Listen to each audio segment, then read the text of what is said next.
What if your deepest need for quiet isn't a flaw, but a superpower the modern world has forgotten?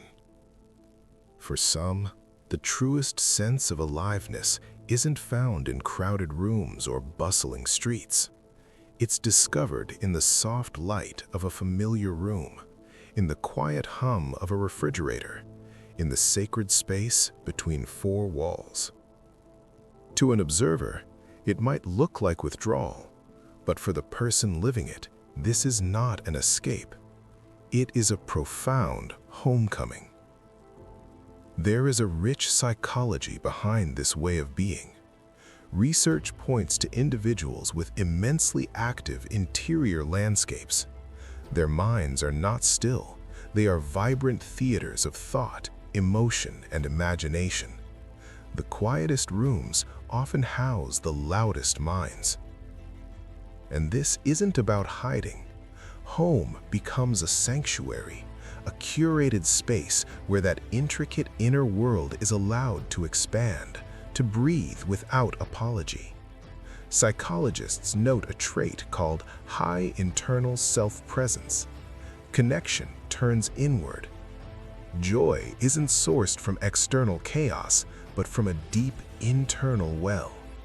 The steady heartbeat of a silent afternoon can hold more fulfillment than a dozen loud adventures. But this understanding is often hard-won. Many who now cherish their solitude once tried desperately to mirror a different rhythm. They pushed into parties, forced small talk, and matched a pace that left their spirit drained. The breakthrough came not in fitting in, but in the courageous realization their calm was not a shortcoming. Their preference for depth over breadth was not a weakness. It was the very core of their design. I recall my own moment of clarity. I feared that by staying in, I was opting out of life. But within those walls, I found a startling truth. I wasn't missing the world. I was building a richer one. I began to treasure the weight of a thought more than the volume of a crowd. That was the day I learned peace is not a pause between living. It is a way to live. This draws us to a defining trait: profound introspection. For those who thrive at home, a single moment can unfold into a novel, a memory into a philosophy. They move through emotions with a deliberateness that the outside world often mistakes for slowness. Science supports this, linking a comfort with solitude to heightened creativity, empathy, and emotional intelligence. Their stillness becomes a lens, bringing the blurred emotions of others into sharp, compassionate focus. Solitude is the soil where deep understanding grows. Yet the labels still come. You're too quiet. Don't you get lonely? You should get out more. Each one carries the silent accusation of a life half-lived. But history whispers a different story. How many world-altering ideas were not born in boardrooms, but in bedrooms, in studies lit by lone lamps? The silent communicators of our world often speak most powerfully from the margins. So we must ask, if home is the fortress, what is it shielding? Often it's a barrier against overstimulation. Nervous systems wired for depth can interpret chaos as physical pain. Home offers predictability, a controlled environment where energy can be conserved, not constantly spent. Sometimes it's about emotional conservation. To feel everything intensely is to learn the priceless value of safe containers. And sometimes it is neither fear nor defense. It is pure aesthetic preference, the gentle joy of a private ritual.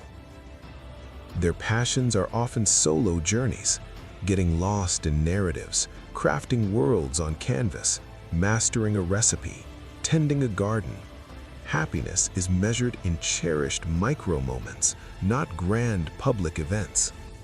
But here is a truth they guard closely. one you might recognize. Their love, though quiet, is tectonic. Their care, though undemonstrative, is unwavering.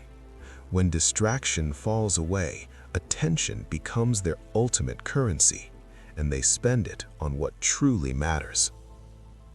If this resonated with you, you've likely felt the pressure to explain a heart that needs less noise.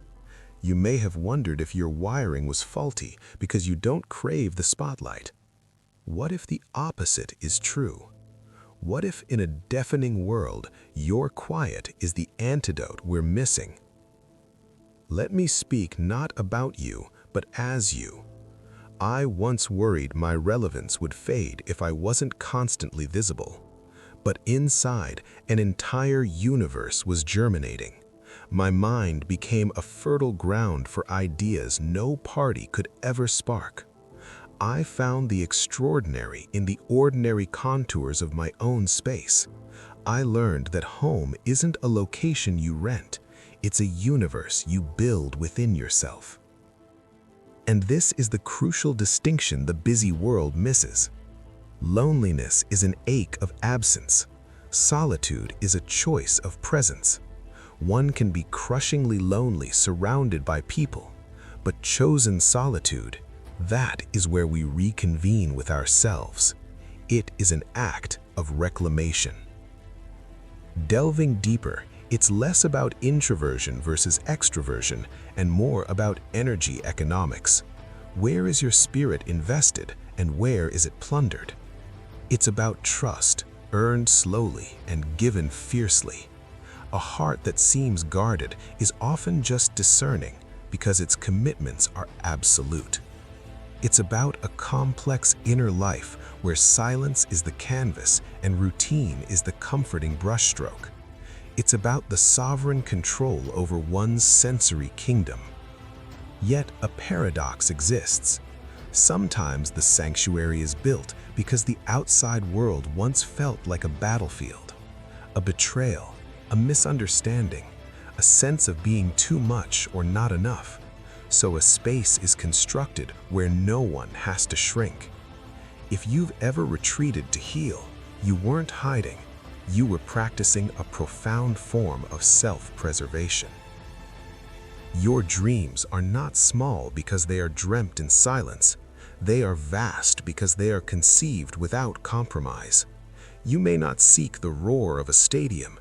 You seek the profound nod of a single kindred soul. Home is the one stage where you are not performing.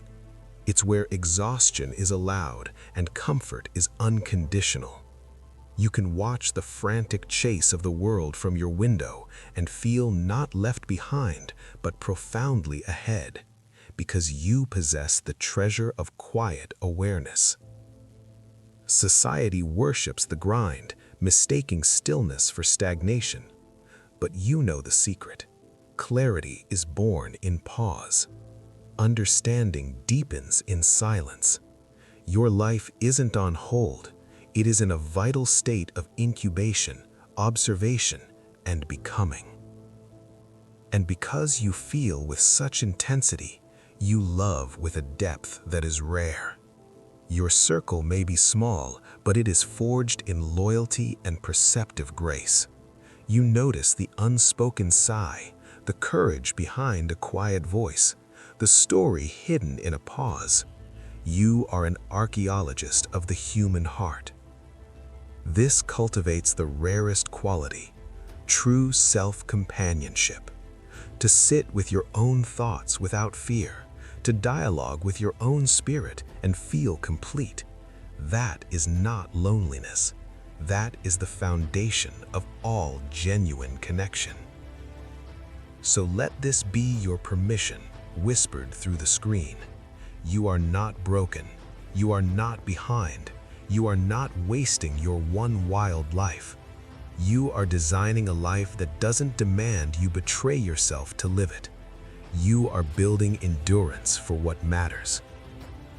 And when you do step out, it will be with a full cup, not an empty one, because you took the time to fill it. You will engage from a place of abundance, not of depletion. Until then, steep in your quiet joys. Protect your gentle peace. Listen to the wisdom in your stillness. The world needs more people who understand that a life lived deeply within four walls can resonate across continents. If this resonated with you, please give this video a like. It tells the algorithm to bring winds of thought to others who need to hear this. Thank you for being here in the quiet with us.